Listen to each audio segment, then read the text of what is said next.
Ashley Cheeks here with Pitch Investors Live to educate you on how to pitch perfectly to investors. We're really excited to introduce this next mini-series where we're going to talk to you about how to get the right documents ready to go so that you can speak intelligently to your investor. If you are thinking about possibly pitching to an investor and you're looking to have everything perfectly in place and ready to go, then this series is definitely for you.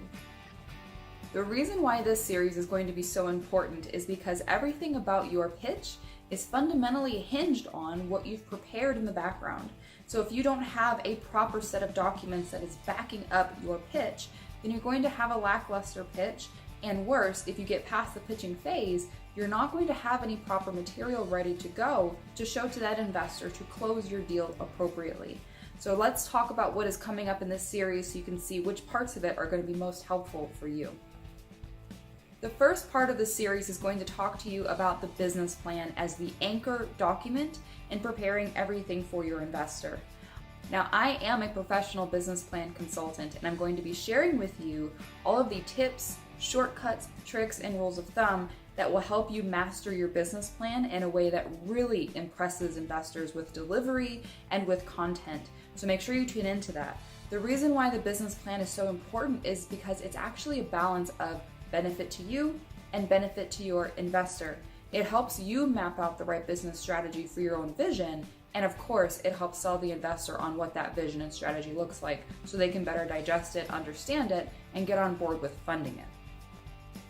Now, whether you have done a ton of business plans before already, or you've done maybe a one-page business plan on your own, or you've followed a really detailed template worksheet style business plan format, you're going to be able to take away from this a few things that can really help your business plan be the best representation of your business idea possible.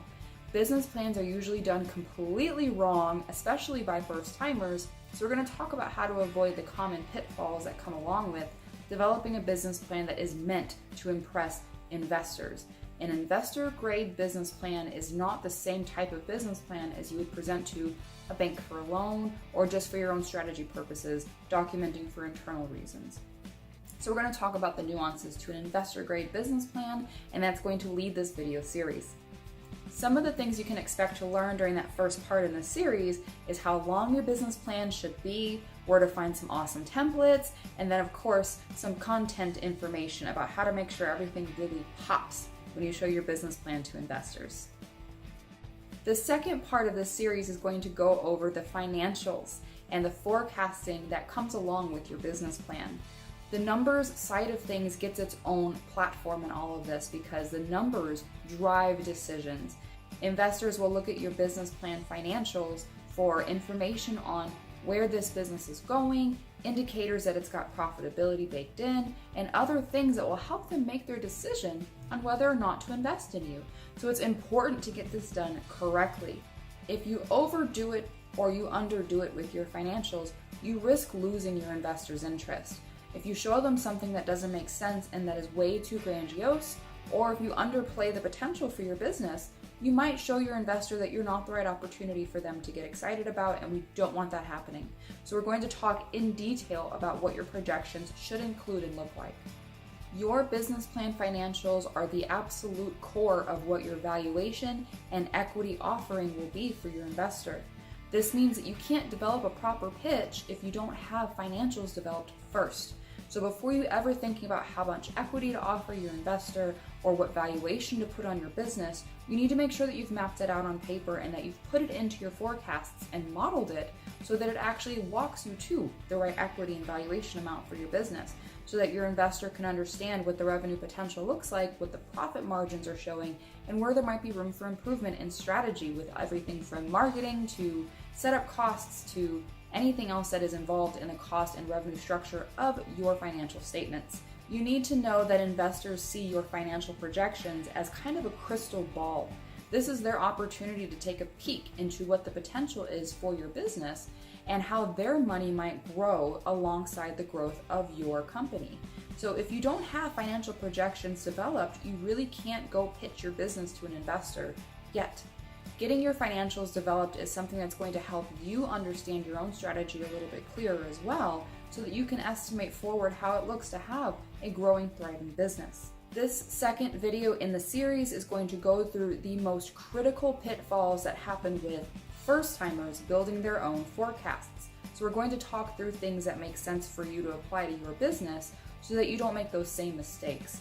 We're going to make sure that you're well prepared and that you're including the right facts and that you're omitting the things that don't make sense, because when it comes to pitching a startup, especially if you don't have any existing revenues, everything needs to be done in a very specific way. So we're going to talk through those things in that second part of this series. The third video in this series is going to walk through how to create an amazing pitch deck for investors. You might need a pitch deck if you're looking to talk to an investor in person. So if you have somebody on Pitch Investors Live who takes interest but wants to take things and talk about them at length, you would have a pitch deck ready to go to talk with them a bit more about your vision and your ideas. This is your opportunity to give a visual representation of your business, and it's not the chance to regurgitate your business plan in person on a 30-slide PowerPoint deck. So we're going to talk about the things that you do need to include, how to abbreviate the most important points, and of course we're going to talk about how to make sure that that PowerPoint leaves a positive impression with that investor. If you have a PowerPoint presentation, this is your cheat sheet for creating the perfect in-person pitch. And if you don't have to pitch in person, you still may find yourself presenting this PowerPoint via the internet online and actually doing a screen share that shows your presentation. So either way, you need to make sure that you're well prepared for this. In this third video, we're going to make sure that you understand the fundamentals for creating a great pitch presentation, and we're going to talk through some of the things that you can avoid. It's going to become a really simplified thing once you understand the nuances of a great pitch, and it's going to save you a ton of time and stress in developing a PowerPoint deck that makes sense and that's effective for impressing an investor during a discussion. The fourth video in this series is going to talk to you about the amazing one-page business plan and the format that you need to adopt to make it the most impactful possible. The one-page business plan is a single document that shows your investor what your elevator speech is on paper. It stands alone as a document that could explain to a complete stranger with no verbal explanation what your business is, what it does, and why it's important, and what the investment opportunity is to get involved.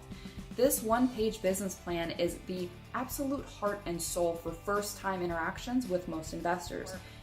This framework is actually the same framework that I recommend most entrepreneurs use as a cheat sheet when they're going in front of an investor for pitching. It should include all of the core components of a deal, and it should have the right amount of information to pique intrigue without overwhelming. There's an actual format that I recommend for this, and we're going to talk through some of the things that you can do to make sure that it's abbreviated, concise, but that it is clean and is easy to deliver and easy to read. You definitely want to check out this piece of the series if you're interested in securing an investor and you're looking at multiple opportunities. If you're looking at the Pitch Investors Live platform as one of the entry points, this is where you're going to get everything solidified and anchor out what your details of your business are so that you can pitch things to the investors on the platform with clarity. The one-page business plan acts as a really nice script so that when you go to do things like upload your pitch to Pitch Investors Live or have a first conversation with somebody about your business opportunity, you have this as kind of a running checklist of things to talk about to make sure that they understand everything important about your business in a snapshot. If you've already created your business plan, your financials, your PowerPoint deck, your one-page summary, and you want to make sure that it is investor grade and ready to go, I recommend you check in with the rest of the series to make sure that everything matches and is on point. Your pitching documents start with your business plan, so make sure you tune into the very next video where we talk about what you can do to get that business plan ready to go. Until next time, stay positive, entrepreneurs.